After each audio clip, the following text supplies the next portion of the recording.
Welcome back to Bread and Butter, everybody, where we are serving up the basics for Hearthstone improvement. I'm Tito. Unfortunately, Doc could not be with us again today. He had some family issues he had to deal with. He'll be back next week. He sends his love and wishes he could be here. But in his stead, we have the fantastic, the amazing, the wonderful, the Canadian Judge. Judge, how are you? How's it going? 3 out of those 4 things are true. It's good to be back on the show, Tito. Good to see you. Thanks for having me. I won't even ask which one I got wrong. So let me ask you, what have you been doing inside the game of Hearthstone lately? So this is such a great introductory question that generally is probably pretty easy for most people to answer. Like, oh, I've been playing a lot of this. As you know, I've gone through a bit of a whirlwind in my Hearthstone, like what I'm playing at any given point in the last like month and a half. So I've been doing a lot of everything. I went from playing a bunch of arena to not a lot of arena. Now I'm back to playing more arena again. I fired up Battlegrounds on my stream today for the first time in a little bit with the new patch. I even played a duels run a couple days ago because I was like, new expansion. I even played a duels run. So you could say I'm kind of just doing literally anything and everything. I think standard is what I've played the least of in the last couple weeks. But I've just been kind of dabbling with everything in the mode, in the game, and just doing what I feel. It's been nice. Very nice. I have been the opposite. I did play some Battlegrounds to finish up my reward track because I always want to make sure I finish that up, and we knew the patch was coming. I was really close. I only needed to get like 2 levels, so it would have been silly not to. But I'm standard. I'm loving standard. I can't get enough. It's fun. I'm enjoying the meta. The meta, there are nerfs supposedly coming tomorrow or Thursday for the prior to the World Championship, but I don't think they're even needed. I don't know what you nerf. Well, yeah, there are some things you could nerf. I'm going to guess the changes won't be like huge and meta defying, just a couple things, right? Like I think generally most people are saying it's an enjoyable meta, and they had some pretty early changes, with the ones people were really having issues with Naga, Demon Hunter, and Snake and whatnot. They tweaked those, which people were up in arms about right away. And since then, I've heard personally just a lot of positive stuff about the state of the mode. Yeah, I think they could tweak something in Druid. I don't know what. I think they could tweak something in probably Shaman, maybe something in Paladin, maybe something in Warrior. But in general, we're talking small tweaks. We're talking nudges because. And there are there aren't too many non-games, which is the big thing, right? There's not so many games where it's turn 4 and you've already lost. There's powerful things, and there's great counters to them. So I have recently I'm around D5 right now, or D4. I've been playing a lot of different things. I tried to make a few different things work. I tried to build a mech hunter, because why not? I've tried to build a few other things. I played a lot of Tice's, it was a combination of the Excavate Warlock plus the Sludges plus something else. It was weird, and I tried to do it, and he said it was really good, and of course it was bait, and I lost a lot of games to it. But I tried everything. Right now, I've been settling on trying some... I'm back on the Hunter. The Reno Hunter is really good, and I'm also trying some of the... I think it's World 8's Hunter that has a lot of death rattles. Oddly enough, it doesn't have the Thanos, even after the change.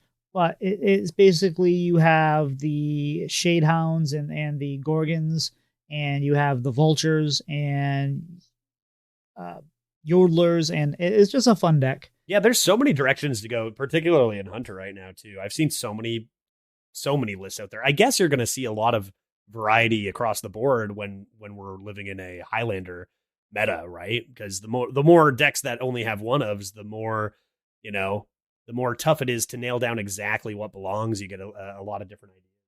Makes for a good variety. Yeah, and it's also a 6-set meta, which gives you the most amount of cards you're going to have at any particular time. So, although I always wish that they, instead of having a 6-set meta, I always kind of wish it was like a stack. So it was always a 6-set meta, but the last set 6 ago drops off and the newest set comes in. So you always have that kind of 6 sets, but it's like a moving train. Yeah, that would actually help with, there's some issues sometimes with Arena because of that too, where Discovers, particularly the pool within Discovers, is very important. So we've had metas, right away the first one of the year where we have the fewest amount of cards where you can get that kind of busted card a lot more consistently out of your Discover, which is more important in Arena, right? Arena has a lot of these single cards that might be just a little bit too strong for tempo in Arena because they're manageable in Constructed. So Pack the House might be a good example of a card, not in the meta right now, but when it was, it would sometimes just come win the game. So if you can discover it all the time, that was always a tough one. So having a larger pool in there makes a lot of sense too. Fair enough. So how about outside this wonderful game? What have you been up to? Well, outside, what do you mean? There's an outside of Hearthstone, you say? No, I have been just the last 2 weeks. I was out of the country. I'm as you said. I'll spoil one of the things you said that was correct. Is I am Canadian. I live in Canada, and I was in the States for the last couple weeks. Celebrated Thanksgiving there with my wife and in-laws. So whenever I'm out, whether it's in Seattle or somewhere in Michigan where I go see my in-laws, I tend to play less Hearthstone when I'm visiting my family. So I had a good few weeks of, giving thanks, which in my case is and in many cases having a whole lot to drink and a whole lot to eat for 2 straight weeks. So that was wonderful. Outside of that, as far as video games go, I've started actually diving a lot more than I even used to into variety content for my stream and particularly for YouTube. And the first game I'm really diving into with that is Super Mario Bros. Wonder. So I've been streaming a whole lot of that. Right before that, I finished up Lies of P, which was a very, very fun game. So those are the two I've been focusing on. And I guess I'll do the next game I'm going to focus on too, which I think is going to be the remake of Mario RPG, which I never played the original, and I hear great things. So got a lot of variety stuff on the go through all this Hearthstone too. And we'll talk a little bit more about that when we get into the next topic. For me, I think I mentioned this last week, started another podcast, which is exciting. We started a Warcraft Rumble podcast. Have you been playing any of the Warcraft Rumble there? I have played 0 Rumble so far, and I know I'm going to. There's a possibility that starting to play it could become problematic for my time management with my other work. I hear great things about it. I see all sorts of people getting really, really into it, seeing a lot of Hearthstone players tweeting about it. And I've heard good things. And I know I'm definitely going to be trying it. Just haven't gotten around to it quite yet. Well, it's okay. Once you're trying to catch up, you can listen to the podcast and we will catch you right up. Perfect. But outside of that, I don't even know what's going on. I'm starting guitar lessons tomorrow, or at least I'm having my introductory guitar lessons. I'm sure I've talked about this times. I have played guitar for my entire life, and I probably know the same 6 songs. And I at times I brought my guitar with me overseas when I was deployed both times to Bosnia and Iraq.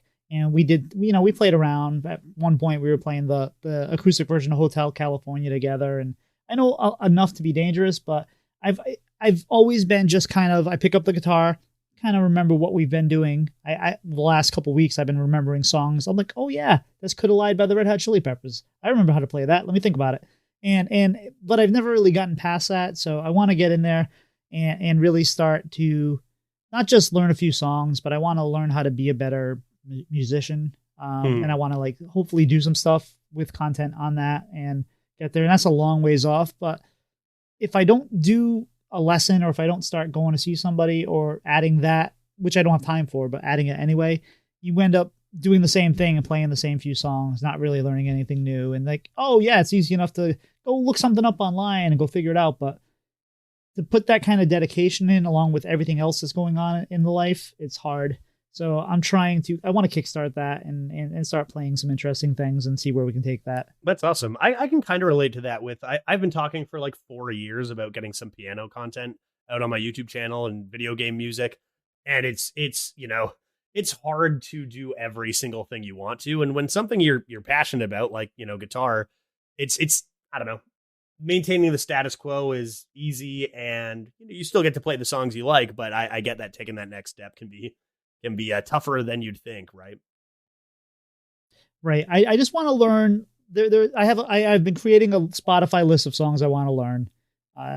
The thing I want to learn the most is the stupid riff from Alice's Restaurant by Arlo Guthrie, because he just sits there and he plays the same thing over again. It's kind of difficult, but it's so like second nature to them. They don't even think about it. He just plays it and talks, and I just love that.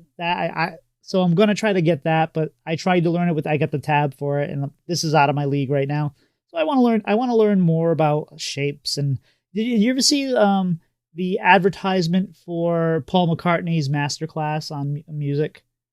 I don't think so. Oh, it's great because he's just like, oh, I never learned how to read music. I just make these shapes and beautiful music comes out and it's wonderful. It's like you just do that, like, and it's amazing. But I want to understand more and better. So we're gonna try. Once you know the Alice's Restaurant riff, you can kind of just like then say whatever you want, right? That's the riff is now you get to just talk about, you do that and you can make whatever song you want. Talk about Hearthstone, talk about this. You can ramble about anything. One of my favorite versions of that song, because it's a live song, he plays it, and if you look, and I haven't been able to find it again for a while, but I think it was in Australia. He's telling the story, and he's telling the story about playing the song. And he's got his kids with him on tour. He's like, I'm playing Alice's Restaurant. I'm going through in the circles and arrows in the back of each one and going through that. And I kind of lost track of where I was. And I looked at my son. I said, what's next? And he's like, I don't know. And I asked my daughter, and she's like, oh, the glossy photos with the circles and arrows. He's like, I already did that. And like, he kind of got through the rest of the song. And then in the song that he's singing for us now, he's telling the story. He's just like, I went back to my daughter. I said, I knew my dad's songs.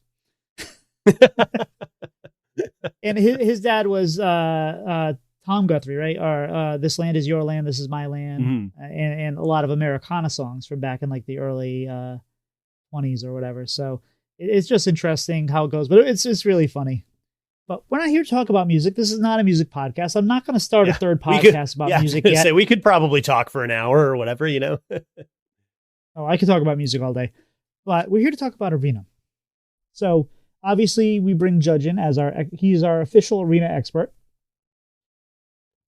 So there's been changes to Arena recently. But before we get into that, what was wrong with Arena going up until that point? Because you were a full-time Arena streamer for the most part, with a little standard thrown in and standard in your YouTube. But then you started to realize that you needed to get away from that and you started to diversify. So What was wrong with Arena that brought you in that direction? So there's a couple things, and it's tough to use the word wrong too, because like it's I think that there's this differential between like standard has a direction it needs to kind of head to maintain popularity, and for Hearthstone devs to give any sort of interest after years and years and years, like this game's a decade old, right? So to bring a spark to each expansion, I think is very difficult to do. So I think we've started over the years to see cards that are individually more powerful rather than having to, form a cohesive plan with a bunch of other cards. Examples like that might be Sire Denathrius, right? Huge power card. Reno even, right, is sure, granted an effect, but it's much more powerful individually than a lot of cards we've seen in the past. And that's okay, right? A lot of these cards are very fun to play, but it does cause a few more issues for me and a few other longtime Arena players than it would in Constructed. Because in Constructed, you get to, build around metas. And you can do that to a slight extent in Arena, but you can't tech exactly what you need against these power cards to stop them. So a good example in the most recent meta that we had, the last Arena meta before this, and in fact, this expansion is still in, Titans would be the Titans themselves. In Arena, these cards were nearly just unstoppable. Sargeras was an extremely common card to see in Warlock, and it just marked the end of the game. It was just, Sargeras comes in, game over. you're just not able to create a strong enough plan in Arena with the random drafting pool to counter these insanely powerful cards. So a lot of games kind of became, do they have a Titan? If yes, you never had a chance, and kind of your decisions were a little bit unimportant. Obviously, this is not every single time, but just more times than you'd want. So then we start, and that's one thing that's just in general based on the pattern of how cards are being created nowadays to keep the game, again, that's so old, and it's remarkable that it's been able to keep the popularity it has now after all these years. One of those methods is to create these much more powerful and interesting cards that can be tough for arena players. We get into a few other issues that utilize this. And I don't know how much you know about this, and I don't know how much you even want to talk about this. Everyone's got their own opinions on whether this should be like brought up slash made known to the public, but there is some cheating issues going on in Arena right now. I am not aware. Yeah.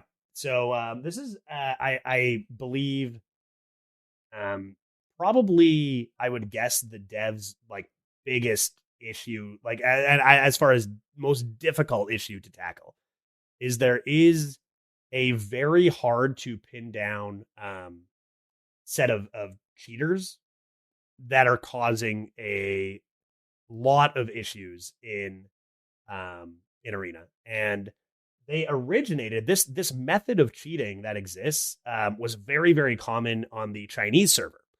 And then the Chinese server was absolved, and then it kind of, instead of being localized in that server, it's now become more common, this method of cheating, in particularly the North America server and a bit in some of the others as well. So, I don't necessarily know. Maybe I could have talked to you about this before, how much we want to go, if we even want to go into detail, because sometimes it's less helpful to bring attention to these kinds of things. But it is a very, very well-known thing for any devs working in the modes department. They 100% know about it, and they're working at it. And they've done things about it. They've made waves with it. And if you're an arena player, you know about it as well. And it's tough because the way they cheat, they end up getting a lot of these power cards. So last meta, you'd run into somebody with 2 Sargerases and tutors for them, like Symphony of Sins into Sargerases. You'd see decks that are straight up sometimes more powerful than standard decks can be. And a lot of people have been kind of like, okay, when someone says an arena deck is constructed, they're exaggerating. That can't be true. But in these cases, these cheater accounts often have decks that are stronger than constructed decks can be, because they have all these constructed cards, but then 4 copies of the ones you want and multiple of the legendaries you want. Like it's so it made it very, very difficult to play. You'd see these, at 3-1, you run into one of these cheating accounts and you just get obliterated. And it really kind of, it feels bad. And this, I think, actually is one of the reasons that prompted one of the changes we're about to talk about in that single legendary, is to stop these cheaters from getting 3 Titans in their draft. So that's, there have been some steps, I think, to make their lives more difficult. But yeah, that's one of the reasons that it was really tough. And I think there's also this other factor that balance in Arena has never really been tight. You'd have the same 2 or 3 classes be the best, and for like 8 months they were the same classes. They were like Mage and Death Knight were at the top every single month for 8 months, and it would be like a lot of the same cards that are really common. So it got a little monotonous that way. Bottom classes all the same for a long, long time too. So there were a lot of reasons, and I did say, I even released a little bit of a video about how I thought that it'd be best for my career if I did attempt to step away from Arena, get into some more popular modes, games. It'd be a setback for me and my viewership as I try new stuff. But it just seemed that in its state, all of these issues, there just was no hope for a future, say 4 years, 5 years down the line, even if I'm doing okay now. And so I did. I stopped playing Arena for a good month and a half. And I was playing a lot of BGs, playing a lot of variety. And I did not regret it and do not regret it. It remained Arena remained in a very, very tough spot for me to play. And as you can see, that has changed quite a bit. Now I'm playing a lot more Arena again. And I think I've gotten to a point after a good month and a half of not really knowing exactly the direction I wanted to push.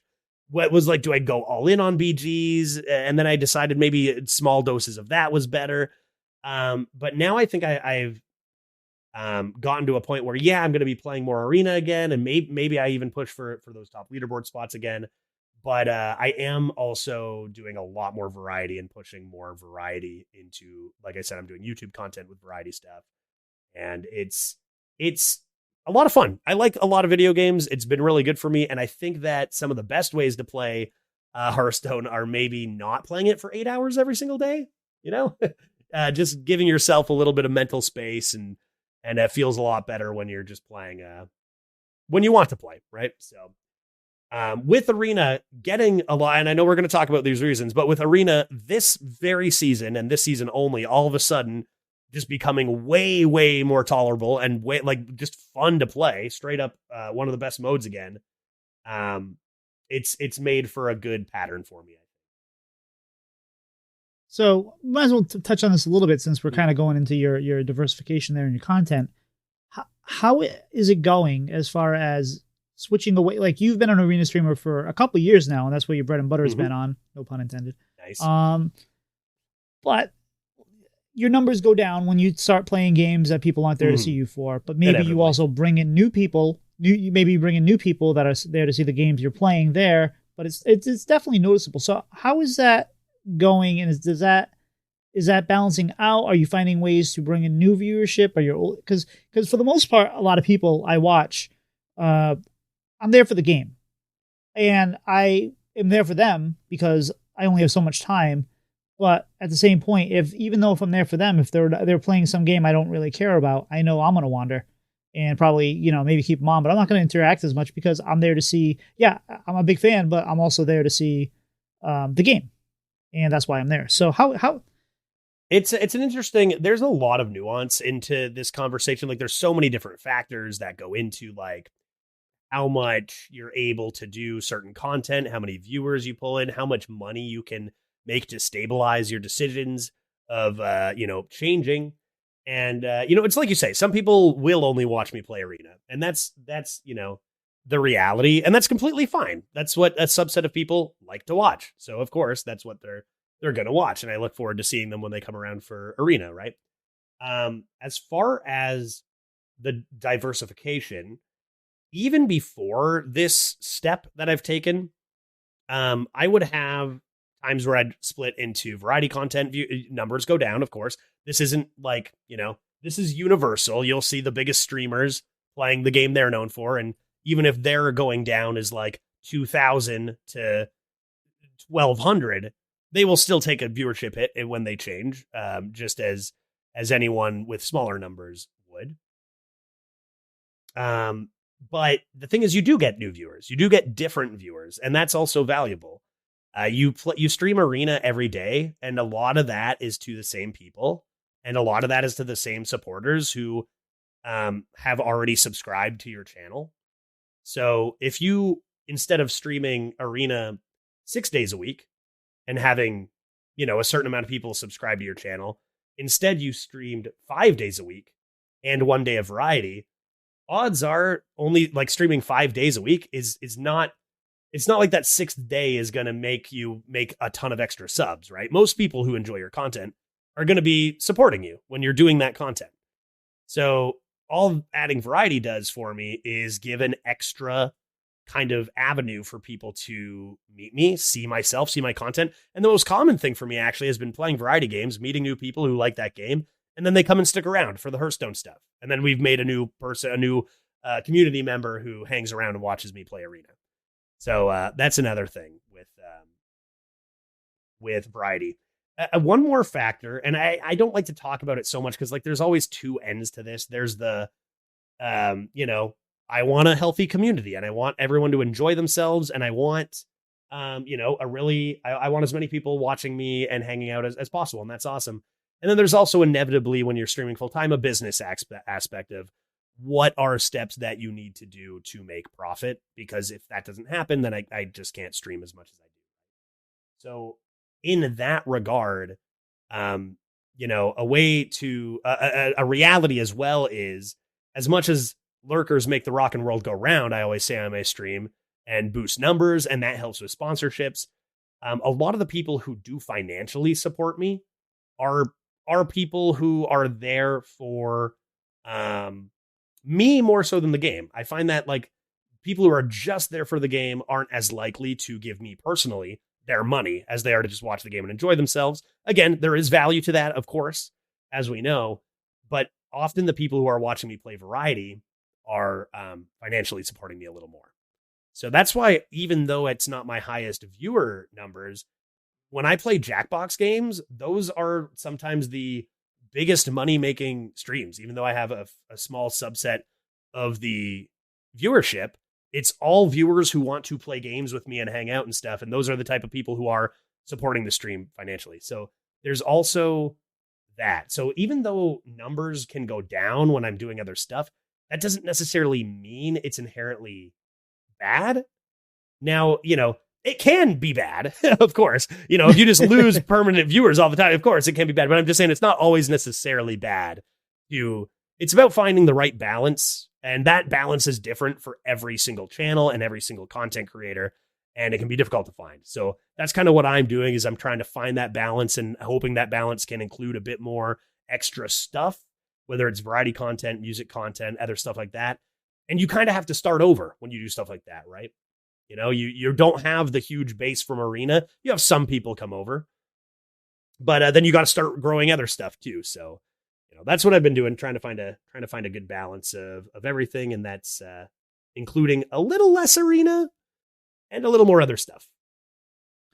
Well, you just need to do Arena the first 5 days of the month when people are coming back to sub, and then you do the rest of the month on other content. You're fine. Well, there is a little bit about playing Arena when Arena is exciting. Expansion times and updates, playing a little more there and maybe a little less during the lulls in between, Well, so speaking of updates, and I know it just took us off on a creator I'm always interested in the content creator stuff. So that's my fault for going on that tangent. But there are changes. So you were kind of bored with Arena. It was frustrating because there are people that are cheating. It's frustrating because it mattered if you had a Titan, you win. If you didn't have a Titan, you didn't win. So why is Arena better now? Okay, so there are a few reasons why Arena is better. And I think that the first one is like, we can talk about the big one of they straight up changed the entire way that the drafting system works, which, obviously probably had a few people being like, oh, that looks good. Or some people being like, I don't know about that. I initially thought it would be a good thing. And now that I've played it, I think it's a great thing. Like I think it's really excellent what they've done. And essentially what they've done is removed the ability to draft infinite legendaries, and instead you get one staple legendary in each draft, and that's it. So your first pick in your draft will always be a legendary pick, and then you will get no other legendaries offered. So I can understand the point of view of like, oh, well, I loved when I was offered legendaries. It was super fun when it happened. But I think that this format is a pretty popular one across a lot of games, like choose your champion, choose your hero kind of stuff, and then build around it. And I think it particularly works for Arena. It takes away a lot of variability from draft to draft. You play an opponent, they have 4 legendaries. One of them's a Titan. You had 0 or 1 bad one. And it just it's kind of a feels bad. You never really had a chance. And now, yeah, there is still, you can get better legendaries or worse legendaries. But, you always get something to build around right off the beginning. And they actually removed the outliers. Like they've made a lot of bans on bad legendaries and the most busted legendaries. So I know the Scourge and Lord Marogar are 2 that are banned from Death Knight because they are often ones that just come down and win games in Arena on their own. And they've banned some of the, I'm trying to even remember some of the weaker ones they banned. I know they banned a bunch of bad cards recently. I think They banned, trying to remember the three, Algalon the Observer they banned, I know, the 4-mana 4/4. There was another legendary. I remember I had to draft Zola the Gorgon as my legendary, which is not a very great legendary to have in comparison to a lot of cards in Arena. And I took it over Algalon and then some other absolute piece of garbage. And was it it the grand. one that you was it the one where you attack and it grabs their minion and puts them into your hand and no, that comes back? That one is a very strong Arena card. Colagarn, something. Yeah, that card's very strong in Arena, actually. Right, because you don't often in Constructed, you can just kill it and get your stuff back. In Arena, you might not be able to do that. And so you might just be screwed. It was Grand Totem Eyesore. That was my other option, and it was banned. Because again, unlike Constructed, you can't just load up your deck with totems. In fact, you usually don't have any, maybe one evil totem or something, and it becomes garbage. So that makes the variance is reduced by a lot, which is good. And this makes it harder for the cheaters to accumulate just a bunch of busted legendaries. And a thing about the cheaters is usually, quite often, they're not that good, right? Like I think they might have a busted deck. I've beaten many a cheater, lost to many as well. And a lot of the times they just know the buzzword cards, like the Titans are broken, grab them. I think it's like legendaries particularly, or a few handful of power cards that they just grab. And now they struggle a little bit to do that as much now. So that's also a great thing to help reduce their power. So that's one thing. It's also really nice if you do get a bad draft and you're 1 and 2 feeling a bit bad about your deck, you're losing and you're like, man, this kind of sucked. The good news is you know that your next pick is going to be a legendary. That's exciting. That's fun. And it's like, okay, this sucked, but I wonder what my next legendary is going to be. Let's get in there and find out, right? So I think that's kind of a smart idea, making it pick one. And I guess finally on that note is in a Highlander meta that was just introduced, you can get your Highlander legendary right off the bat. Of course, no Reno. Hero cards are not allowed in Arena. Never have. Well, not never have been, but haven't been for a while now, with the exception of Jiraxis, which plays by his own rules. But every other hero card has been banned, including Reno. But if you get like Rey Estraza, pick one in Druid, then you can build your entire deck to be Highlander. Unless you're unlucky with 3 sets of duplicates, you can force that and get that archetype, where before you get a legendary offered on pick 24, well, you probably already have a couple dupes, right? So that's a cool thing that you can do with this change as well. So that's all just one thing. That's all just one thing. They made one really excellent change to the drafting system. The other thing kind of goes along with talking about the bans at the top end and the bottom end, because they have taken away a lot of these cards that just feel so bad to lose to. And the Titans are one of them, and Titans are also banned in Arena. So you can get them through your mage excavations and stuff like that. Or if you are able to randomly generate or discover, that's all. When I say banned, all it means is banned from drafting. So you can still discover the Scourge with discovering spells and Death Knight and stuff. But they did ban Titans from the draft, which is a good thing too, because they are just in another league entirely from most other legendaries. And then the whole thing would be, did you get a Titan on your first pick? No? Well, good luck. You're going to get to 8 wins and you're going to get slammed by Titans every game. So I think a lot of the stuff that have been strong complaints from the last 2 metas have really quite efficiently been dealt with. And, that's fantastic. A separate reason Arena is feeling really good. I don't know exactly, of course, what, each developer is working on at any given time. No one really does for sure. We know certain people are in charge of certain projects and that. But I feel like there has to be some room that opened up for some people to really give Arena a bit more focus lately. In a perfect world, every single mode, every single team has tons of staff, tons of resources. Arena has its own mode and Duels has its own mode, right? That's not reality, right? There's a lot of fewer people than probably us and the developers would wish could be on a team or whatever. So sometimes you'll see things like the modes team is working on this huge, wild update. I mean, look at the twist mode and it map out when it was released versus the lack of attention to arena. It correlates pretty exactly. That is, so it's we didn't have the resources. They were working on other stuff. So sometimes people have this rhetoric of, oh, well, the devs just aren't doing things. It's like, no, they're doing things. They're just, no one's job is to do this right now, right? They have other stuff that's very important to do, so it feels like there are people who are definitely paying attention to arena right now. In the first week, we had adjustments. I've heard talks of more adjustments coming in to arena, or at least people being interested in keeping their eye on certain cards and stuff. And this is stuff we sometimes go streaks without seeing it all. So that's fantastic. I mean, I'll bring up a card from Death Knight. What is it called? The 3-mana 2/4. Whenever you summon an undead, give it poison. I never see that constructed. Yeah, and it's insane. It was banned in arena. It was insane because it's just, if you don't have an answer to it, you die. You just die. Not to mention, you combo that with your summon 4. Hero power. Yeah, and clear your entire board. In arena, that's devastating. Arena is definitely a much more board centric than constructed on average.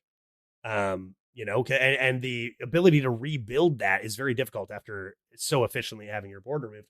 They banned that card in days, which is unheard of if you're an arena player. Usually you're waiting weeks for what you know is going to be changed, and everyone knows is going to be changed, and it takes them a couple weeks to get to, for, they've got a priority list of stuff that needs to get done, right? And for, arena getting this new expansion early might have helped out as they focus attention on the new expansion just in the mode of arena, but it continued, and it continues to be very enjoyable. I mean, obviously it's Hearthstone, so you ask me for cards I don't like or complaints I have. Oh yeah, I'll come up with some. Sure. I in the best of metas, I'll come up with some, right? But in comparison to what we've been working with this last year, this meta is an extreme breath of fresh air, in my opinion. And we know, it brought me back. It brought me back. Oh, there you go. We know from Just a Guy that Sage Giorgio is the catalyst behind these changes, or has one of the catalysts behind them. So it's just nice that someone's actually been able. It is one of those things, right? They only have so many hours in a day. There's only so much on the team. Mm-hmm. The team is smaller than it really should be. And sometimes they're working their ass off at a particular task that just is not the task you wish they were working on, right? So they can only do so much. And, I think any argument of the devs not at the dev level not doing what they ought to be, to me, has been obliterated as I've watched them work over the years. I think it comes from the next level up of budgeting, and how much are we going to put into staff on these teams, and how much are we going to put into this and stuff like that. And just, I don't know, the idea that more money needs to go into certain factions that are going to return more money, like cosmetics, which, we've seen a lot of awesome cosmetics, and that's great. But I don't know. Yeah, it just seems like we're lucky to have who we have quite often working on our modes, because I feel like for Hearthstone to be this old and still seeing this level put into arena, this expansion actually blew my mind. I was certain that I was going off into directions, more variety, more other stuff that would include a very little arena. And now it's like, oh, I can actually probably do half arena, half other stuff, and very much enjoy myself. So unexpected, awesome to see. Yeah, shout out to, I'm sure Sage, and I'm sure some others who deserve a lot of credit for this, but it's really refreshing. And it's been great to see a lot of other players. Who was it? It might not be. Was I talking to Engine, who said they played their first, and it might have been another streamer I was talking to, but they said they played their first arena run in like 6 years. and then they played like 15 more. Used all their arena tickets and was like, hey, this is fun. And I hear stories like that across people who play standard, and even some people who play battlegrounds who checked out the new, the new arena right now, and wanted to check out the new expansion and said, hey, what happened? I thought arena, I heard arena was no good, and they had a lot of fun with it. So really awesome to see. And apparently that was also Sage's idea to get those new cards in to Arena before the release of the set, which is smart. And definitely in that last few weeks, people are bored of the meta. People are waiting for the new expansion. So why not throw it in Arena, get some experience, and have fun? Not to mention, like, if you're the developers here too, you can get a look at them in Arena and start to see some potential bugs, some potential issues that maybe weren't caught or didn't exist in playtesting. And you can get on those before the official release, especially with Standard, which, of course, Standard is going to be the priority one as the main Hearthstone mode, and you've got tournaments in it and you've got events in it, right? So even just like that's another factor, which why not? It can only help to get that out in Arena for a week prior, I think. And that's one of the things that drives me nuts, because I work in software, is the team. However, you can have a gigantic team of QA devs on Hearthstone. The first hour a release is out, you're going to have exponential number of games played versus what they could even try to accomplish. I saw a video on this actually, where, because I don't know anything about game dev, and I wanted to learn a little bit to know the frustrations on the other side, that you don't think about as a player. And the number was like, with a QA team of like X size to test as much as the first, I don't know, couple of hours or whatever, it was like they would have to work for like years or something, like it's just like, you're never going to get that amount of data ever until you get it out into the public. Now, they could do something along the lines of a public test realm or something like that, but for now, and you're seeing that become just across gaming. You're seeing that become way more common. Early access for long periods of time, even before official release. Yeah. So I know we talked about these changes. They've tried changes before, right? Because I remember for a while they tried to make it so that way, if you drafted through Arena, the synergies of what you were working towards was supposed to, if you drafted Murlocs, you were supposed to see more Murlocs or something like that. That might have been before you even started playing Arena. You remember anything about that? I have vague memories of this. And we're talking back towards like, do you remember like the bucket system where there were certain buckets? Yep. It was like back around that time, maybe. But I don't really know how successful that was or what that did. To be fair, I think that a lot of the Arena was actually all the way back then, still pretty good. And just, I think with maybe leading into like Stormwind and Alterac Valley, I think we started to see a lot of individual power spikes in cards that just made it tougher for Arena, right? So I think back then, though, generally, even in metas that weren't necessarily always being adjusted, the cards just made more sense for the mode back then. And so things were just a little better. But yeah, that rings some bells, but it was a long time ago. All right. So since everyone seems to be happier, the community wide and the Arena community, do we feel like this is long term? Is this just the honeymoon period? Are we just encouraged that things are changing? In a month, are we just going to be back to playing other games and saying, well, maybe Arena will change again? How do you feel about the long term success of these changes? So this is always a tough one, because we've seen great changes. We've seen amazing balancing from top to bottom in classes before, and then we've seen it kind of just go by the wayside. And sometimes that's as developers are getting shuffled around on what their tasks are. And then all of a sudden stuff that was going really well is just not available. So what's going to happen here? I have no idea. I have no idea, which is another reason why I like to keep my new kind of options open, where I'm playing what I like. I'm playing what's fun, and I'm not going to just say I'm an Arena player only or whatever, right? I'll tell you this, the people who are doing all these changes want this to stick around and want to be able to do more and do more. Will they be able to? Will they have the option to? In 6 months, in a year and a half, I have no clue. Just getting people doing what they can when they're able to is phenomenal. And I think that this change of draft to the one legendary kind of idea opens up a lot of possibilities for change and balance.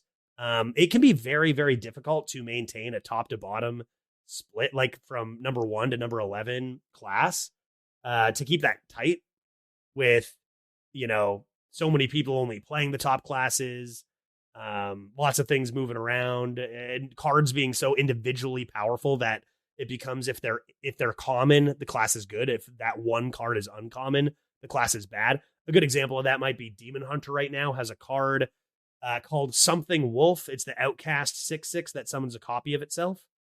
It's a very common card. Without that card existing, I think Demon Hunter would be an under 50% win rate class. It would tank it by multiple percentage points. I strongly believe that makes balancing the classes very difficult. Another reason why this new kind of direction from Stormwind and Alterac of creating cards to be more individually powerful and interesting is tough for Arena. It's tough to balance that in the draft. Do you put the strong card in? How much of the strong card do you put in? Because all of a sudden you offer it this much and the class is number 2, and then you take it away and the class is in the dumpster. And we actually saw very good evidence of this with Arbor Up when it was released in Druid. Druid with Arbor Up was number 1 by a long shot, and then they tanked its offering rate and it shot straight to the bottom and was the worst class. And so that makes it really tough to keep the top to bottom. So a way to, it's not maybe the best for Arena players. The best world would be to have maybe cards that are easier to balance or whatever, but you can do stuff like this to keep things fresh and change things up, is make some changes to the draft. I think that's easier I would guess that's easier to implement. And it, instead of doing all these balances and maybe not having it turn out exactly the way you want, right? You make these balance changes, then all of a sudden another class has similar issues. You can have another way to keep things fresh with offering the draft. So maybe one day we see, in a year, we see another switch up of the drafting technique, just to keep things interesting. Who knows, right? So I think that this was a big push that could open up more interesting things for Arena in the future. What do you think so I'm sure there's an internal MMR. If there's not, there could be one. What would you think if you were a top Arena player, you're in the higher end of the MMR, you're quote like legend Arena player, that you got offered those top 3 classes less often? And if you're averaging 3 wins in Arena or 3 games in Arena, maybe you're like averaging 1 win, 2 win, you're offered the bottom classes less often. So this would be interesting if the way you, this goes back to conversations we've had, whether an MMR matchmaking system would be reasonable for Arena. So the Arena actually does not use an MMR system outside of just, Ixar, when he worked with Hearthstone, confirmed that there isn't an internal MMR for Arena, but it's not used in any sort of way other than for stats, to keep track of stats. So you're just matched by record. And also courtesy of Ixar, we got a little bit of a lowdown on exactly how that matchmaking system works after questioning, why am I playing somebody at 3-0 when I'm 4-2, right? Like they're undefeated and stuff. And we got that answer from him a while back. So the thing is in theory, that could be interesting if we had a balanced class selection within 5 to 7% top to bottom. But generally, we're looking at 20% gaps. Even now, we've got Priest at like 36% or 37% win rate, and Death Knight up towards 54. So, and this is actually not we're not in a terrible spot. Priest is an outlier. There's 4 classes above 50%, which is okay. But the problem is if you start giving good players the bad classes, even we can't win with a bad Priest draft. So like some of the bad classes are just so bad, and getting offered those a bunch would feel really terrible. So I don't think that'd be the way to go with how Arena exists right now. Fair enough. All right, let me before. So we're gonna do a draft, and we're way longer than I thought we were gonna be, given that we didn't even have Doc here. I Uh, can talk. I can talk. oh, you can talk. That's why you're here. And this will not be the last time we have you here. How about this with for a mode? What if you had an alternate arena mode where you get a certain a certain amount of packs, like 10 packs or something like that, and you are able to put together. You pick your class before, like you can change your class in an arena run. You pick whichever class you want, and you build your deck around that. You don't have to use all the cards. You have like out of the packs you have, you selected what, and it doesn't have to be class specific. So if you picked mage as your class for like this game, and you had a bunch of rogue cards, you could throw those in there, and you can mix and match. And then, like, let's say like you try that, ish, but that sounds hectic and lovely. yeah. So like, if like let's say you play that first game, like you're like I have a lot of rogue cards, and I think that would synergize with my mage. Or with mage, you build that game one, you get slaughtered. You'd be like, well, let me go back to the drawing board, and then you can go build another 30 card deck from the cards that you drafted, and pick a different class. So maybe I really want to use the rogue here, and then maybe add more druid cards, or have this card would be really cool. It sounds pretty similar to like if you say you drafted 40 cards and you had a 30 card deck and you had a 10 card sideboard. Very similar to like sideboard ideas with having access to all these cards. That's an interesting one. You just open random packs, be able to create what you want. You know, there'd probably need to be some rules within however many packs you open. Like maybe you're guaranteed one legendary, or maybe this is something, or I don't know, maybe there's something more specific about classes and class cards you get in them. But I mean, this is the kind of stuff that you can try for a little bit, and that's cool. Do a little events like when we did Caverns of Time for Arena way back. You know, if we had the resources to be doing stuff like this often, that'd be fun to try. I'm trying to think, because it'd be pretty similar. I guess you just have no cards that go away, so you'd be stuck with any bad cards you opened in your mix, but you never have to use them. Right. It's a lot. It's like if you do a limited draft in Magic, like you might say, well, I have white, green, and blue. And then you could focus on white. You could focus on green. You could try to bring all three of them if you had something that would make sense. And you would probably build something that maybe wouldn't be meta, because why would you mix these particular things with these cards? But given that's what you got, you have that power. Where with Hearthstone, you're really funneled into that class that you pick.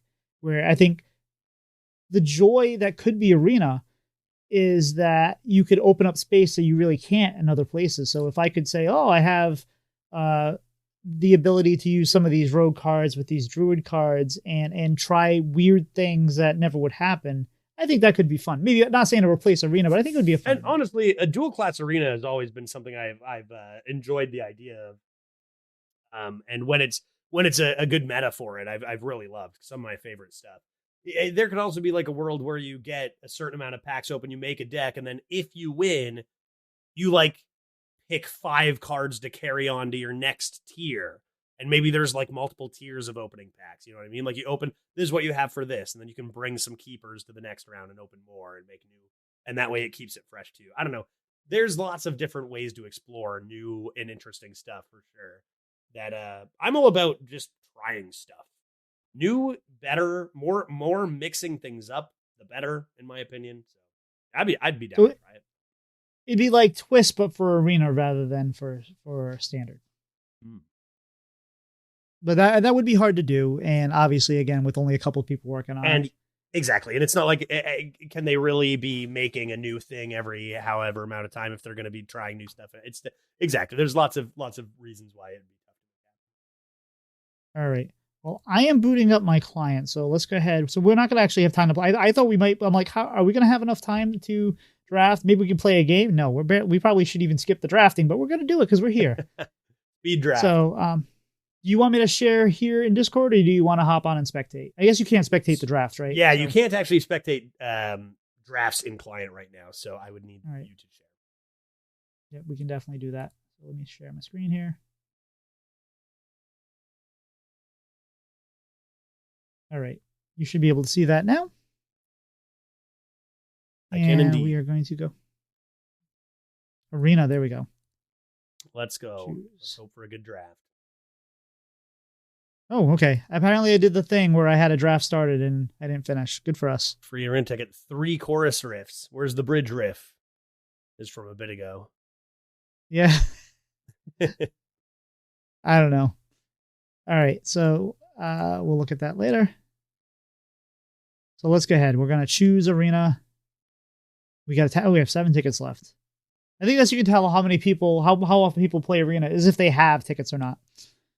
All right. So we are presented with Hunter, Paladin, and Warrior. Without knowing anything about the stats, I would say that probably Hunter would be the way I'd want to go here.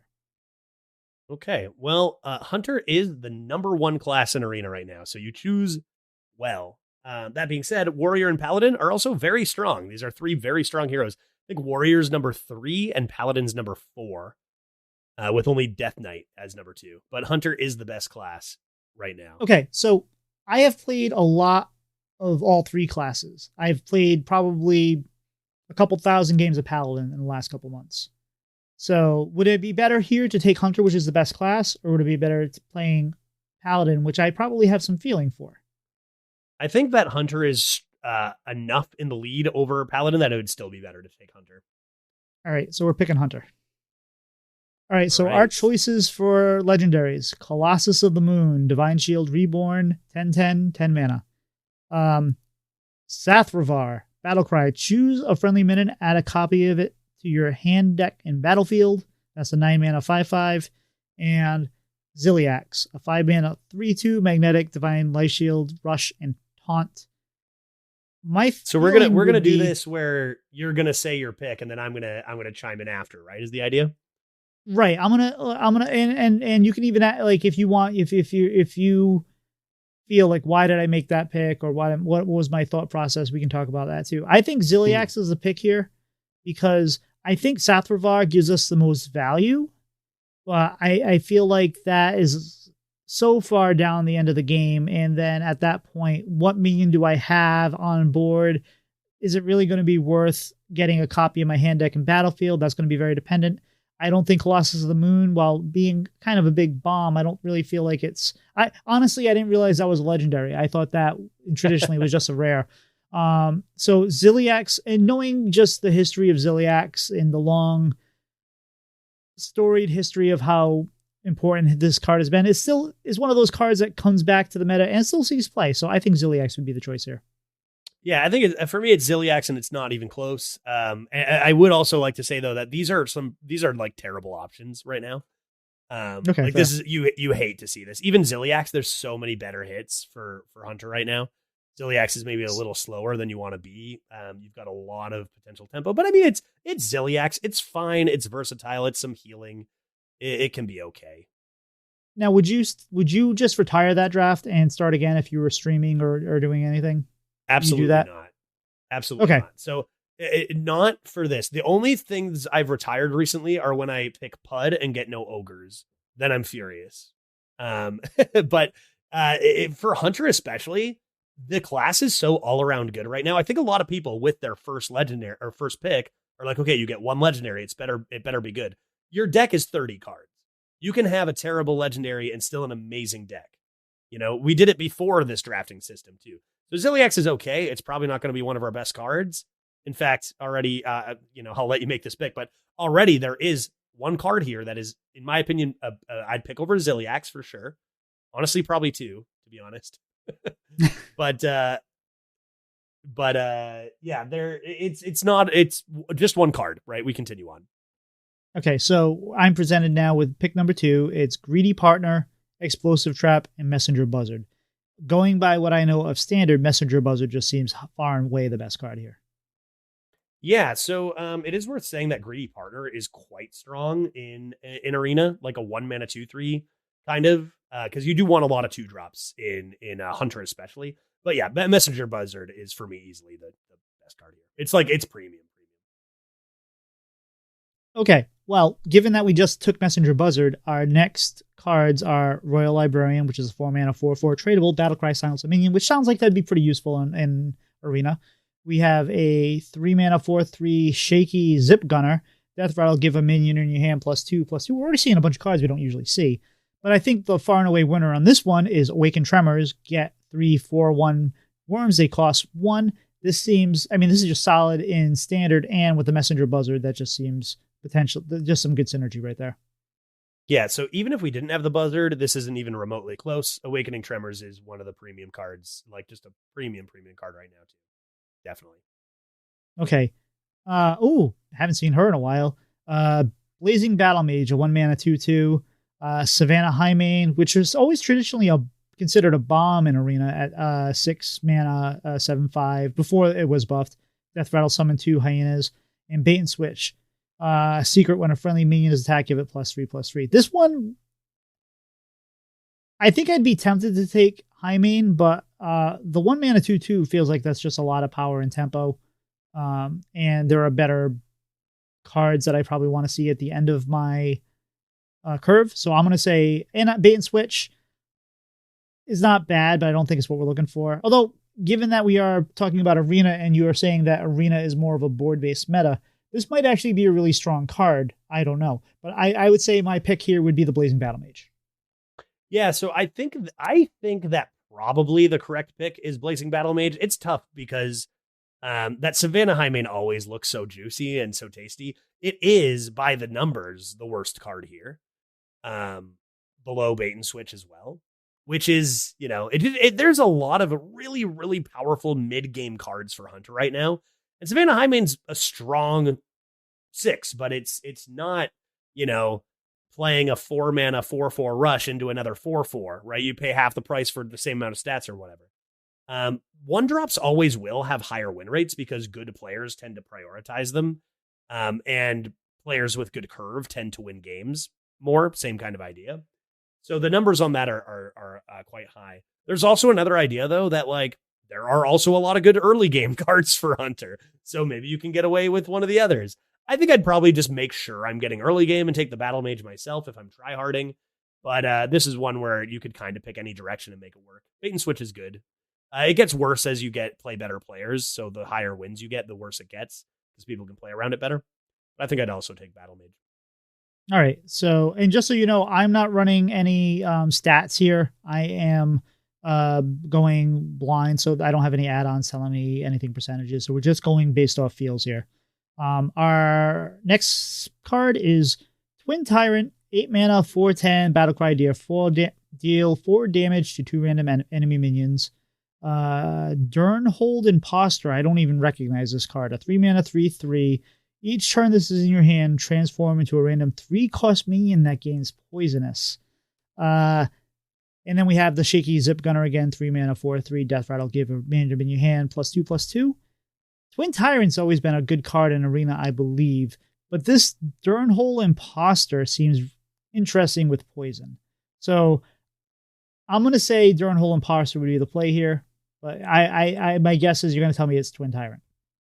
So I would not take the Twin Tyrant for 2 reasons. One, I personally draft my Hunters a lot more aggressive than to want to just clear a couple things on turn 8. I want my opponent to be dead on turn 8, not to clear some minions. Also, I agree. I think Durnhold Imposter, this is also a card that I just picked for the first time a few days ago. And I was like, what the heck is this card? Okay, sure, let's try it. And it felt amazing. The stats puts all 3 of these cards very close. And Durnhold is rated number 1 out of the 3.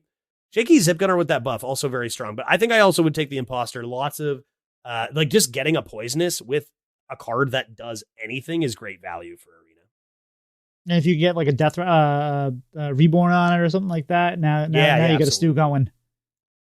Well, so far, I'm kind of surprised that I have gone this far without you telling me I'm wrong. Okay. It's funny because I get coaching sessions too where people say the same thing, and it's sometimes the difference between a top tier player drafting and someone who's a good Hearthstone player doesn't play much Arena, it can be very close. Sometimes it's a few key decisions can be the make or break in a deck actually in draft. Okay, our next pick, and this is 1, 2, 3, 4, 5. This is our 6th pick. We have another Messenger Buzzard, which is a really good card. We have the Bad Luck Albatross. Death Rattle, shuffle 2 1/1 Albatross into your opponent's deck. Classic Reno Disruption. And then we have an Explosive Trap. I think it's Messenger Buzzard again. I don't think we can have too many Messenger Buzzards. at least in theory, as much as I would probably think about Bad Luck Albatross in order to disrupt Reno. I don't know how much we're worried about other people having Reno at this point. So I would say another Messenger Buzzard would be the play here. Yep, I agree. Messenger Buzzard just far and away the best card. And of course, disrupting any Reno not being in Arena, but any Highlander card, right? They are more common now to have Highlander decks in Arena, but it's not worth just disrupting your deck to make it worse to maybe stop someone from drawing their Highlander card, right? Right. All right. So Whelp Wrangler, 2 mana, 2/3 at the end of your turn, gain a 1/2 Whelp with Taunt, great value. Grim Street Informant, 2 mana, 2/2 Battlecry, discover Hunter, Paladin, or Warrior card, and a Worgen Infiltrator, 2/1 with Stealth. I feel like I could close my eyes, pick any one of these, and I'm happy with it. I would guess Grime Street Informant gives us the most value. Obviously, we can get more than 1/2 Whelps in theory off of the Whelp Wrangler, depending on if we protect it, if we have some taunts, if they don't have anything to clear it with. But having the ability to maybe grab a Keeper Strength or anything might be good. So I would say we probably are looking at Grime Street Informant here. So this is a very interesting pick, and I think that there could be some preference that comes into this, because I would pick two different cards depending on whether I was playing on a tryhard account for leaderboards or in a tournament. I would pick Whelp Wrangler. But if I were just streaming naturally, I would 100% take Grime Street Informant. Both are very strong. Infiltrator's also just solid, just getting any one in there, but the other two I think are a step above. Okay. Whelp Wrangler is just so good in this deck, even particularly with 2 Messenger Buzzards already. You can't always just remove a Whelp Wrangler early in Arena. You don't have, a Plague Strike in every Death Knight, or if you're Unholy or whatever. And even getting multiple of these, then slamming down a Buzzard is pretty nuts for Arena. Grime Street is one of my favorite cards in the entire game. So, I would not skip it on my own, just playing on stream, just because I think it's so fun. They buffed it to be kind of relevant for stats. You can high roll the nuts off those Hunter, Paladin, Warrior cards into other legendaries, and even Highlander cards potentially, or who knows. But as far as consistency and just a pure stat per mana base, Whelp Wrangler is actually the top rated card by a lot. And usually across classes, Whelp Wrangler is rated extremely highly in win rate. I think particularly because we have the 2 Buzzards as well, it shines a ton here, but it breaks my heart knowing that Informant actually is probably not the right pick here. So this is the first one that I wasn't quite wrong on, but we're going to go with a choice that I didn't pick. We went with the heart of the card rather than the card that probably is the better play. So here we have another Shaky Zip Gunner. Apparently, we're going to have at least one Shaky Zip Gunner in our deck at this point. The Arena is telling us we have no choice. Mm-hmm. We have Hyena Alpha, which we have Hyena Alpha, which is a 4 mana 3/3 battle cry. If you control secret, summon 2/2 hyenas. And we have Stormwind Champion. Your other minions have +1/+1. I think this is the Shaky Zip Gunner. We don't have any secrets. Yeah, Hyena Alpha is terrible here. We have no secrets, and it's garbage tempo. Champion is fine in some decks. It's fine sometimes, but fine is not really good enough for Hunter. Shaky Zip Gunner is one I draft all the time. It's that 3 mana 4/3 is relevant now. That extra attack makes it relevant on board. And you have a lot of potential synergies with that +2/+2 now in Hunter with Bovines. There's lots of hand buff stuff going on, so it's a strong card. I wouldn't put it necessarily at top tier, but it's quite good. Well, obviously not, because we've already passed a couple of them. But yeah. but so I'm the way I'm thinking about this a lot of times. So my thought process in Arena has always been kind of different, and I always think, hey, do we have our bombs? We have our low cards. Let's try to get a balanced curve. But if we keep this low to the ground, and we are, if Ziliax we top out at 5 mana, that might not be necessarily bad. I wish I would have kept right before we started this podcast. I just finished up a 12-win Hunter, and it topped out at 1/5 and 1/4, and the rest were 1 and 3. Now, admittedly, a couple of those were Primordial Explorers, and there were some other value pieces in there. So had a little more heft than just that. But yeah, you can get some huge mid game stats going and just not need a late game in some of these hunters. Fair enough. All right, our next pick, we have Horseshoe Slinger, a 3-mana 2/2. Battlecry, deal 2 damage to a random enemy minion, quick draw, and one of its neighbors. Good old Viper, tradable Battlecry, destroy your opponent's weapon, 3-mana 3/4, and another Shaky Zip Gunner. I think that there's a lot of value in the Viper, but I think Horseshoe Slinger, direct damage is always good, and having the potential to do some early direct damage to clear a couple minions sounds very powerful to me. Given that we have Ziliax, we now have some synergy with mechs. We probably want to grab more mechs than we actually have, in theory. So I would say this is the Horseshoe Slinger. Okay, this is going to be the first pick that I disagree with you wholeheartedly on. It took 9 picks, though. So right. That's pretty good. I would have Horseshoe as my last pick. Okay. And one of the big reasons is because of that keyword there, random enemy minion. We hate that. We want to target what we want to hit. Yeah. So it's like there could be worlds where you can draw this off the top and deal, have a cleave with your 2/2, but it's not well statted. And that randomness makes it really tough to use. Often it's 3-mana 2/2 deal 2, which is just weak. So it's, in its perfect spot where there's like 2 4/1s or 5/2s on the board. Yeah, awesome. But that is a rare circumstance. So I would rather one of the other 3s over it. And the 3 that I would want would be Shaky Zip Gunner number 2. Rustrot Viper can have a lot of potential, but it's also, it's a specific tech piece that isn't always useful. There's more stats on the Zip Gunner, and I'm kind of worried that Messenger Buzzard is going to draw me Viper when I want it to be drawing better beasts that we are yet to draft. Or the other Buzzard, yeah, okay. Fair enough. Zip Gunner it is. Hey, look, it's a Zip Gunner. Next pick. Have you ever seen this many Zip Gunners? Probably.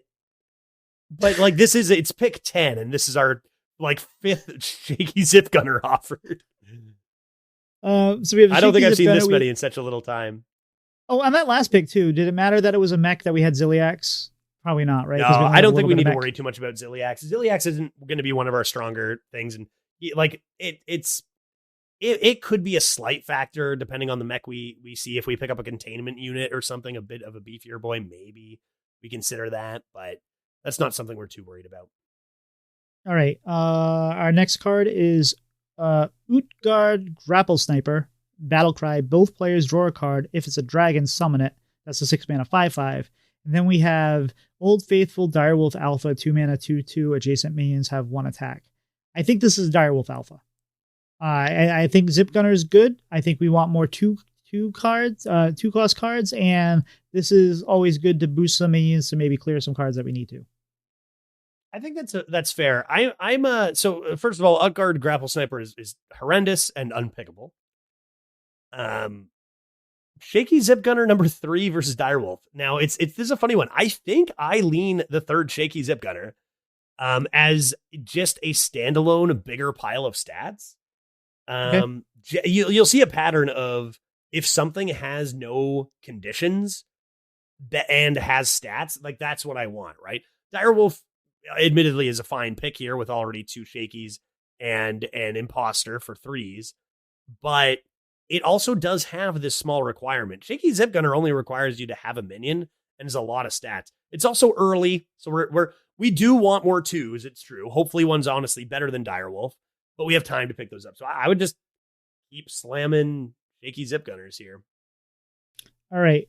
Now we have Cactus Ranger, a 2-mana 5/1 poisonous. Melted Maker, a 3-mana 3/3. After you forge a card, get a copy of it. And a 3-mana 2/3 Mecha Leaper. Magnetic Death Rattle, give a friendly mech +2/+2 through it in this Death Rattle. This seems bad. I think that. Oh, go ahead. You're right. It's beyond bad. This is one of the worst picks you're gonna see. Yes. Okay, I think if I had any Forge synergy, that wouldn't be. If I had any Forge cards at all, maybe I would take Melted Maker.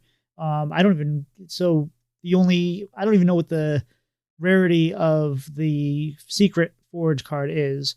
Mecha Leaper, if we had more mechs, maybe, but I think the play here is just a 2-mana 5/1. If they can't deal with it, then we have some tempo and it's got poisonous. So I think it's the Cactus Ranger. Yeah, so I think that was all very well said. Now I'll go a little further because I tend to draft a little bit riskier than probably a lot of top players. I think that I could see a lot of the top players saying exactly what you said. And like, yeah, 2-mana 5/1, it's better than no 2-drop. And the other cards kind of suck. I think Mecha Leaper is definitely the worst here. 3-mana 2/2, that also gets in the way of our Messenger Buzzard. Seems awful.